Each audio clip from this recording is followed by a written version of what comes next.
আসমানিরে দেখতে যদি তোমরা সবে চাও, রহিমউদ্দির ছোট্ট বাড়ি রসুলপুরে যাও। বাড়ি তো নয় পাখির বাসা, ভেন্না পাতার ছানি, একটুখানি বৃষ্টি হলেই গড়িয়ে পড়ে পানি।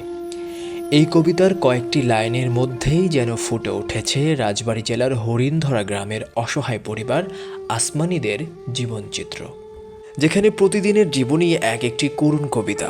বেঁচে থাকাটাই যেন তাদের কাছে এক অনন্ত সংগ্রাম। বাবা এই বিচারা মেলা অসহায়, এর কিচ্ছু নাই। যাবত গড়খানায় 2 বছর পরে গেছে, তাই অসুখী ট্রিটমেন্ট হওয়ার মতো কোনো ব্যবস্থা নেই। সেদিনকে আমি এই বাড়ি বাড়ি 4 কোটি টাকা উঠিয়ে ইকবাল ডাক্তারকে দেখাইছি। তার কিডনির সমস্যা, তার হাড়ের সমস্যা, তার রক্তে ইনফেকশন, পেশাবে ইনফেকশন, এর স্বামীর কর্ম নাই, এর স্বামী গোটাকায় কচুর নাকটা বা ডাল কলার থর এইগুলি বিক্রি করে কুষ্টি নিয়ে যায়, বিক্রি করে তার গোটাকায় চাল ডাল এনে মাছ চাল ফল খাওয়ায়। কৃষির মধ্যে থাহে বাবা, এইগুলো আপনাদের কাছে বলতেছি আমি। তাই এই মেলাওয়া সাহে এর একটু সহযোগিতা না করলি এই পৃথিবীতে থাকার সাথে না থাকাটাই ভালো।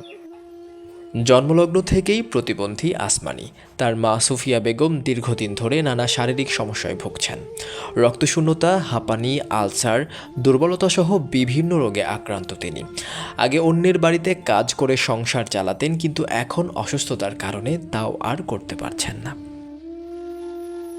অন্যদিকে আসমানের বাবা মেকেন আলী মণ্ডল বৃদ্ধ বয়স ও শারীরিক অক্ষমতার কারণে ভারী কোনো কাজ করতে পারেন না। বাধ্য হয়ে বন বাজারে ঘুরে কুড়িয়ে আনেন কচুরনতি, কলার ভাদাইল, লতাপাতা। এসব বিক্রি করেই কোনো রকমের সংসার চালানোর চেষ্টা করেন তিনি।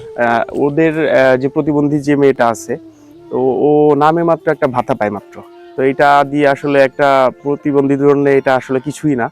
আর পুরো পরিবারটার এমন অবস্থা যে আসলে এক বেলা খাইতে পাইলে পরের 2 বেলা কি খাবে এটা আসলে হিসাব থাকে না, এরকম একটা অবস্থা। মানে আপনারা তো দেখছেনই, মানে এদের নুন আনতে পান্তা ফুরায়, যেটা আসলে আমরা গল্পে শুনছি, বইয়ে পড়ছি, এটা অ্যাকচুয়াল সেই নুন আনতে পান্তা ফুরায় এরকম একটা ফ্যামিলি। তাদের 3 সন্তান। বড় মেয়ে মিনা আক্তার, পাশের গ্রামে বিয়ে হয়েছে তার। ছেলে সুপ্ত মণ্ডলের এসএসসি পরীক্ষার পর অর্থের অভাবে বন্ধ হয়েছে পড়ালেখা। আর ছোট মেয়ে আসমানি খাতুন, যিনি জন্মের পর থেকেই শারীরিকভাবে প্রতিবন্ধী। ভাঙা ঘরের মধ্যে মা বাবার সঙ্গে কষ্টের দিন কাটছে তার। আমার মেয়েরা ছেলেরা মানুষের বাড়িতে কাজ করে নিয়ে মানুষ খাওয়াইছি, এখন আমি খাওয়াতে পারি না, এখন আমি নড়তে পারি না, মানুষের বাড়ি কাজ করতে পারি না। এখন কি করবো? ঘর বাড়ি আমার নাই, আমি পরে জায়গায় থাকি। ওর বাপের অবস্থা খুব খারাপ, আলসার গাও, কাজ করতে পারে না, একদিন কাজ করে আর 5 দিন শুয়ে থাকে। ঘরটা ঠিক করতেছি না, ধরেন আমি এখন ধরেন কাজ করতে পারতেছি না। ধরেন অসহায় মানুষ, ধরেন 5 দিন, ধরেন 2 দিন কাম করি, ধরেন 5 দিন করতে পারিনি, পারতেছি না। ধরেন আমি যদি কাজ না করতে পারি তাহলে আমি কীভাবে চালাবো? প্রায় 2 বছর আগে তাদের ঘরটিও ভেঙে পড়ে, যা আর মেরামত করার সক্ষমতা হয়ে ওঠেনি মেকেন মণ্ডলের।